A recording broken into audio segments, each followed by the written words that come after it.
Before the game commences, the main topics on sexuality and gender diversity are introduced to the students in class so they will be able to understand the questions in the game.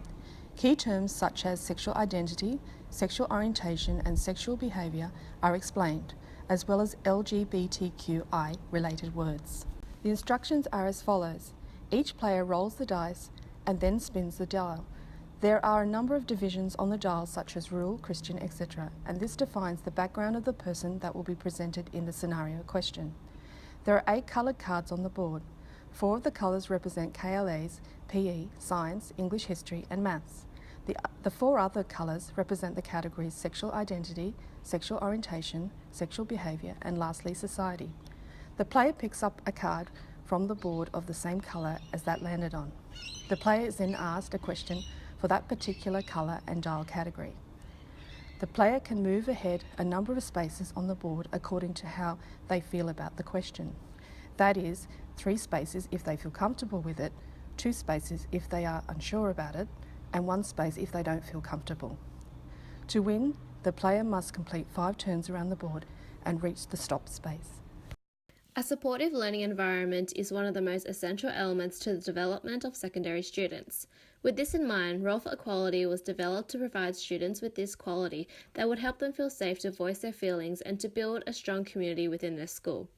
A supportive learning environment in regards to sexuality has been seen to help same-sexually attracted students to feel comfortable with themselves and were less likely to self-harm or attempt suicide. Students playing this game would essentially feel a sense of equality amongst one another as they explore the different scenarios placed before them.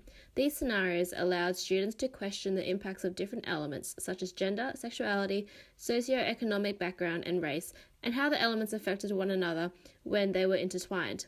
Students are able to step into the shoes of these different qualities, allowing them to question the impact of an individual's diverse characteristics. 1, 2, 3, 4, 5. Indigenous identity. As a homosexual Indigenous, do you believe your sexual identity is something that is still changing? Yep, I think so. 1, 2, 3. Firstly, for a society to function both fairly and equitably, the need to establish productive relationships must be vocalized at all levels, regardless of race, class, or gender. Productive relationships must also embody an open approach towards people of different sexual preference, orientation, and gender identity. As future teachers, we must emphasize the need to bridge the gaps within our society. These existing divides have either alienated or stigmatized people for most of their lives, particularly people or groups who experience inequality and marginalization as a byproduct of difference. Intrinsically, social constructs are the fabric of everyday society, identity, and belonging. The theoretical frameworks of gender and sexuality are best explored through the frames of gender hegemony and feminist post-structuralist theories. Gender hegemony breaks down binary power structures which embody heteronormativity as their norm. Furthermore, feminist post-structuralist theory explores the different stereotypes presented to society as well as an openness to different ideologies and stereotypes. Therefore, productive relationships are essential in creating awareness and understanding of different societal groups, sexualities, and identities. Throughout the game, players are required to place themselves in a situation that many LGBTQI students face on a daily basis. Applying KLL-specific questions to the game has allowed us as pre-service teachers to explore and understand the difficulties of these diverse individuals. It is important for teachers to recognise this type of diversity as part of the quality teaching framework and Australian teaching professional standards. Many of the situations in a real-life setting can cause these students to feel isolated, embarrassed and stressed.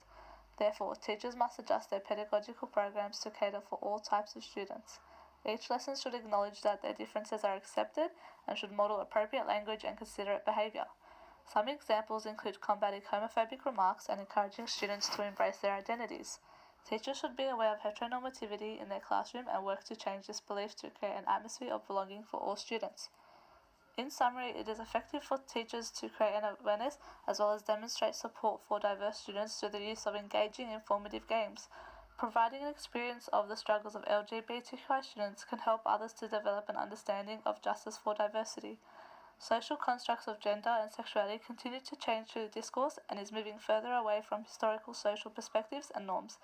As normal social constructs change, it is the responsibility of teachers to demonstrate their support of diversity through their pedagogy and behaviour.